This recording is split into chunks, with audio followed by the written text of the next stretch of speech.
Río de Janeiro amanece bajo un clima de tensión este miércoles tras una jornada de enfrentamientos entre criminales y la policía, considerada hasta ahora la operación más letal en Brasil. Las calles vacías, algunos comercios cerrados y los barrios más afectados aún registran el impacto de la violencia.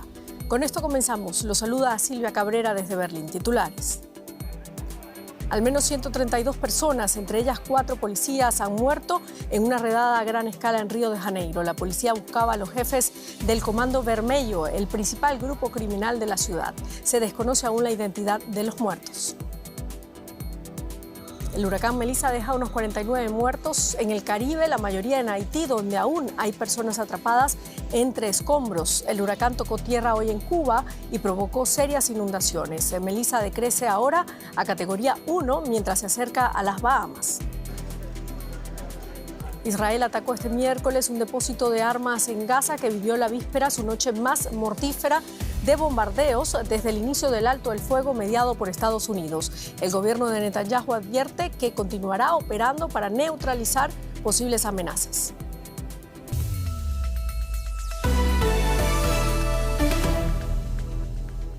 Al menos 132 personas, entre ellas 4 policías, han muerto en una redada a gran escala contra una banda de narcotraficantes en Río de Janeiro. Más de 2.000 policías participaron en la operación dirigida contra la conocida organización criminal Comando Vermelho. La operación se produce pocos días antes de que Río de Janeiro coorganice los actos relacionados con la cumbre anual de la ONU sobre el clima que se celebra este año en Brasil.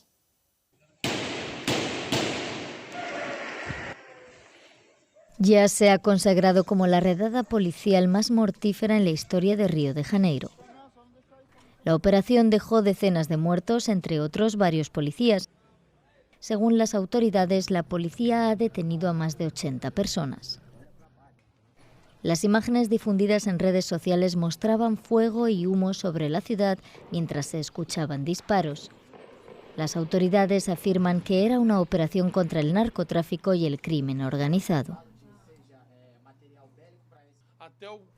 Hasta ahora se han neutralizado a varios delincuentes, se han incautado 31 rifles y se ha confiscado gran cantidad de drogas aún por cuantificar, porque la operación sigue en curso. La operación comenzó al amanecer, lo que provocó intensos tiroteos en las favelas de Alemão y Peña, donde viven unas 300.000 personas y en sus alrededores. Mientras muchos se congregaban fuera del hospital para esperar noticias de sus seres queridos, los lugareños se mostraban conmocionados por la violencia. La situación es tensa, muy tensa. Nací y crecí aquí en Río. Vivo en la favela más grande de Río, Rosiña, y esto es un caos. Nunca había visto nada igual. Es aterrador. Además del miedo, obviamente el problema es que sentimos que nos hemos acostumbrado a esto. Ese es el problema, nos hemos acostumbrado a algo que no está bien. Estas favelas son consideradas la sede de una de las organizaciones criminales más poderosas de Brasil, el Comando Vermelho. Las redadas policiales son habituales en las favelas brasileñas, muchas de ellas mortales. Las organizaciones de derechos humanos piden que se investiguen las muertes. Y hablamos la información ahora con Pablo Juliano en Sao Paulo, quien está siguiendo este tema. Pablo, 132 muertos en un operativo contra las 2 bandas criminales más potentes de Río de Janeiro. ¿Se sabe quiénes son las víctimas? Bueno, la Policía Civil, que es la Policía de Investigaciones de Río de Janeiro, emitió un último balance en el que afirma que no hay personas que no pertenezcan al crimen organizado que hayan fallecido, ¿no? Salvo los 4 policías. Ellos consideran delincuentes a todos los fallecidos, incluidos a los de las escenas del horror que se vivieron esta madrugada cuando los vecinos de la favela da Peña bajaron a más de 70 cuerpos que encontraron en la parte de arriba del morro, ¿no? Una situación totalmente inédita e incluso que ha provocado una conmoción nacional. Bueno, y el gobernador de Río tacha de éxito la operación. ¿Qué significa políticamente que la oposición respalde al gobernador Claudio Castro ante el hallazgo de las víctimas y en medio de la propuesta de declarar narcoterroristas a las dos bandas criminales que buscaban? Bueno, la Policía Civil, al hacer su balance hoy, calificó de narcoterroristas a las personas fallecidas, ¿no? Por lo tanto, esta nueva narrativa, que según los analistas está en línea un poco con lo que el presidente Trump y Bukele y también en la situación de Venezuela con los bombardeos en el Caribe a supuestas embarcaciones narcos por parte de Estados Unidos, la extrema derecha y el gobernador de Río pertenece al bolsonarismo, es Claudio Castro del Partido Liberal. Hoy recibió un gran apoyo de todos los gobernadores de derecha y de extrema derecha, abonando la agenda de necesidad de criminalizar aún más, digamos, la cuestión de la seguridad pública. Y en este sentido existe un bloque político alineado al expresidente Bolsonaro y ahora que sale en defensa del gobernador de Río de Janeiro, porque varias organizaciones de derechos humanos y la Fiscalía están pidiendo investigaciones para determinar si estos fueron fusilamientos o fueron enfrentamientos en cumplimiento del deber, ¿no? Claro, bueno, esta operación se produce pocos días antes de esa cumbre anual de la ONU en Río. ¿Cómo ha reaccionado el gobierno nacional ante lo ocurrido? Bueno, el ministro de Justicia, Ricardo Lewandowski, informó a la prensa que el presidente Lula está totalmente sorprendido y aterrorizado con la forma en que estas personas han muerto y se han presentado por la policía respecto del operativo. El jefe de la Policía Federal, que depende del gobierno central de Lula, dijo que recomendó a la policía de Río de Janeiro, cuando fue informado de que esta mega operación iba a ocurrir, que no era prudente hacerlo porque iban a morir muchas víctimas inocentes, muchos civiles que viven en las favelas.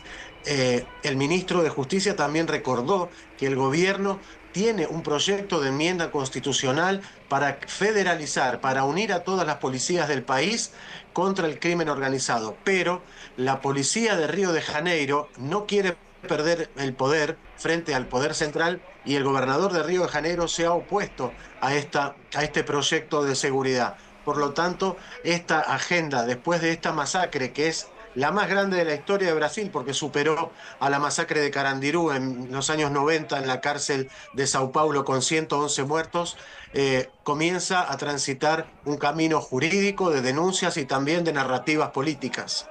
Muchísimas gracias, Pablo Juliano, desde Sao Paulo. Muchas gracias. Cambiemos de tema. El huracán Melissa llegó a Cuba este miércoles tras haber golpeado con gran intensidad Jamaica, donde han muerto 3 personas, aunque se teme que la cifra siga aumentando. Por su parte, Haití reportó este miércoles otros 20 fallecidos, lo que eleva a 23 el total en el país. Aunque el fenómeno se ha debilitado, el Centro Nacional de Huracanes de Estados Unidos advierte que la situación sigue siendo extremadamente peligrosa y supone un riesgo para la vida. Así amaneció Cuba este miércoles, con 3,5 millones de personas sin electricidad y daños catastróficos, producto de intensas lluvias, marejadas ciclónicas y vientos de unos 200 kilómetros por hora. Melissa tocó tierra a las 3 de la mañana en el este de la isla como un huracán de categoría 3, luego se degradó a categoría 2. Infernal toda la noche, la ventolera, eso ha sido tremendo. El techo se fue. La cocina, todo el mundo, la cama, todo se inundó. Que parecía una piedra mala lo que y empezó el techo se lo llevó.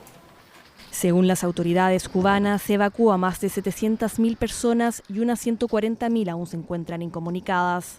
El presidente del país, Miguel Díaz-Canel, pidió a la población mantenerse alerta y seguir tomando todas las medidas de precaución necesarias. Mientras tanto, las autoridades de Jamaica inspeccionan los graves daños que ha dejado a su paso Melissa, que atravesó el martes la isla caribeña como un huracán de categoría 5 y vientos sostenidos de unos 300 kilómetros por hora, convirtiéndolo en el huracán más potente de los últimos 90 años. El primer ministro Andrew Holness declaró el país como zona catastrófica. La ONU tiene previsto enviar unos 2.000 kits de primeros auxilios como ayuda humanitaria y Estados Unidos anunció el despliegue de varios equipos especializados en la región. 195 millas por hora, nunca había visto algo así. Es un huracán de categoría 5, no se ve muy a menudo. Normalmente se ven de 4 o de 3. Por razones humanitarias debemos mandar ayuda. Melissa sigue su trayecto por el este de Cuba. El Centro Nacional de Huracanes de Estados Unidos prevé que el huracán siga hacia las Bahamas y que pase cerca de las Bermudas entre el jueves por la noche y la madrugada del viernes. Y cambiamos completamente de tema, nos vamos a la economía. Andrés Blumenkrantz. ¿Qué tal, Silvia? Vamos a ver la noticia económica del día porque la Reserva Federal de Estados Unidos redujo este miércoles las tasas de interés por segunda vez en lo que va de este año, en medio de la turbulencia económica provocada por el cierre del gobierno federal y los aranceles impuestos por Donald Trump. La entidad recortó la tasa de referencia en un cuarto de punto, ubicándola en un rango de entre el 3,75 y el 4%. La decisión de la Fed llega en un momento extraordinario para el Banco Central de Estados Unidos, que enfrenta una fuerte presión del presidente Trump para seguir bajando las tasas a pesar de que la inflación se mantiene elevada. La Reserva Federal reduce su tasa de interés clave por segunda vez en el año en un intento por apuntalar el crecimiento económico y el empleo. Mientras la inflación sigue alta, vamos a hablar de esto con nuestra corresponsal financiera Ana Nieto, que nos escucha en Nueva York. Ana, Powell dice que no se da por sentado una tercera rebaja de tasas en la última reunión del año que va a tener lugar en diciembre. ¿Cómo explica Powell esta vuelta a la incertidumbre? Sí, el presidente de la Fed ha dicho que tanto el recorte de tasas anterior como el de hoy son una gestión de riesgos para mover la política monetaria a una posición más neutral, que ni estimule ni ponga freno a la economía, pero que el caso de diciembre pues ya se está en distinto territorio y no hay seguridad de que pueda haber una tercera rebaja, algo con lo que sí contaban los mercados. Hoy ha habido 2 votos en disensión de esta decisión de rebajar un cuarto de punto. Uno de los miembros de la Reserva Federal quería medio punto de rebaja, otro no quería ninguno. La FED tiene un mandato dual. Por un lado, se ocupa del equilibrio del mercado laboral y en este sentido Powell dice que hay una cierta tranquilidad porque está viendo que el enfriamiento del mercado laboral es gradual. Powell admite que no tiene los suficientes datos, precisamente por el cierre del gobierno. No tenemos datos ni de septiembre, posiblemente tampoco los haya de octubre, pero de momento los que se tienen en la mano muestran este camino. Pero por otro lado, hay que también prestar atención a la inflación y la inflación está subiendo. Powell dice que por los aranceles está alrededor del 3%, sin ellos estaría alrededor del 2%. Y en estos desequilibrios, la reunión de diciembre queda en una incertidumbre. Antes del cierre del gobierno federal, Ana, los datos de empleo mostraban señales para preocuparse. ¿Cómo valora la Fed los riesgos en el mercado laboral en este momento de crecimiento de la inteligencia artificial concretamente? Sí, en rueda de prensa Powell ha dicho que se está tomando nota de los grandes anuncios de despido como los de Amazon, Intel, UPS, Target, que se observa con interés, pero que de momento no se ve un deterioro mucho mayor del mercado laboral. Muchos economistas temen grandes olas de despidos y los de Amazon están basados en buena medida por la adopción de la inteligencia artificial. Powell no ha abundado mucho en eso, pero sí ha dicho que la inversión en inteligencia artificial no depende de las rebajas o las subidas de los tipos de interés, que está muy al margen de todo eso. A lo que sí que se ha referido es a otro de los cambios que se están observando en la economía, una economía cada vez más desigual en la que hay una bifurcación. Los hogares de altos ingresos están consumiendo todo, están consumiendo los que más, pero los de bajos ingresos casi no consumen nada. Powell dice que desde la Reserva Federal lo que más pueden hacer es asegurar que hay un mercado laboral a largo plazo sano. Ana Nieto en Nueva York, gracias por los detalles relevantes de esta decisión de la Reserva Federal. Hasta la próxima. Gracias, Andrés. Una jornada importante en los Países Bajos, que nos cuenta ahora Silvia Cabrera. Así es, porque el partido centrista D66 se perfila allí como el vencedor de las elecciones parlamentarias anticipadas de este miércoles, las terceras en solo 4 años. Según los sondeos a pie de urna, la formación obtendría 27 de 150 diputados. De confirmarse estos pronósticos, los ultraderechistas del Partido de la Libertad no conseguirían revalidar su victoria electoral de hace 2 años. La formación de Geert Wilders perdería hasta 12 diputados. Los comicios se consideraban una prueba de la popularidad de Wilders luego de que el populista de derecha decidiera abandonar la coalición de gobierno, precipitando así la jornada electoral de hoy. Y Estados Unidos insiste en que el frágil alto el fuego entre Israel y Hamás, considerada organización terrorista por varios países, se mantiene pese a una nueva ronda de bombardeos israelíes. La Agencia de Defensa Civil de Gaza, controlada por Hamás, afirma que cerca de 100 personas murieron en esos ataques. Israel y Hamás se acusan mutuamente de violar el acuerdo de alto el fuego, respaldado por Estados Unidos, que entró en vigor hace unas 3 semanas. Un funcionario israelí dijo que las tropas de las fuerzas de defensa de Israel habían sido atacadas en la ciudad de Rafah, en el sur de Gaza. Hamás niega su participación en este ataque. Y hablamos ahora con Maya Siminovich en Tel Aviv. Maya, 104 muertos en Gaza por bombardeos israelíes, según las autoridades gazatíes. Las partes dicen que se mantiene el alto el fuego. ¿Cómo se explica esto? Hola Silvia, sí, se explica probablemente porque desean tanto las partes y los mediadores que el alto el fuego se cumpla, que siguen diciendo que nada ha cambiado. Trump ha dicho que es inamovible el alto el fuego incluso. Si bien que se acusan tanto Israel como Hamás el uno al otro de violarlo, Israel esta mañana, después de haber bombardeado durante gran parte de la noche diferentes zonas de Gaza, declaró a las 10 de la mañana que se reinstauraba el alto el fuego. De manera que parece una medida unilateral, pero también parece que la respetó durante unas horas, menos por la tarde, donde volvió a haber un bombardeo selectivo, informó el ejército, en el norte de la franja, contra infraestructura terrorista, según el comunicado. Quiere decir que sigue habiendo infracciones, pero en general la letra del acuerdo, si bien es violada, continúan diciendo que está incólume y que van a continuar en algún momento hacia la segunda fase. Es diferente, es raro también ver lo que pasa en el terreno y lo que pasa sobre el papel. Sobre el terreno, como vemos, hay muchos muertos, pero Trump ha dicho que si se mata a un soldado israelí, el deber de Israel es responder. Así que todas estas acciones están siendo respaldadas. ¿Y qué papel están jugando actores regionales como Egipto o Qatar en mediar entre Israel y Hamás para sostener esa tregua? Pues sí, tanto Egipto como Qatar eran los grandes mediadores o los mediadores más pesados porque tenían hilo directo con Hamás. Desde que Trump entró, Estados Unidos entró de manera que impuso este acuerdo de 20 puntos y además desveló en un momento dado que está en conversaciones directas con Hamás. Parece que tomaron un lugar un poco más alejado, tanto Egipto como Qatar. Pero tampoco es así porque hoy el primer ministro qatarí demostró su irritación con Hamás por sugerir que fueron ellos quienes violaron el alto el fuego en última ocasión ayer, y diciendo que le produce irritación toda la situación que está sucediendo aquí, que lo primordial es mantener este alto el fuego. Egipto sigue siendo el país de acogida para las conversaciones que se planifican continúen, como digo, la segunda fase en ese país, tradicionalmente mediador, de manera que los mediadores siguen estando ahí, pero ahora el protagonismo lo tiene Estados Unidos. Muchísimas gracias, Maya Siminovich, desde Tel Aviv. Y la Fiscalía de Honduras investigará un presunto plan para alterar los resultados de las elecciones generales del próximo 30 de noviembre. La medida se da a conocer junto a 3 audios en los que supuestamente una representante del Consejo Nacional Electoral, un diputado opositor y un militar hacen referencia a este plan.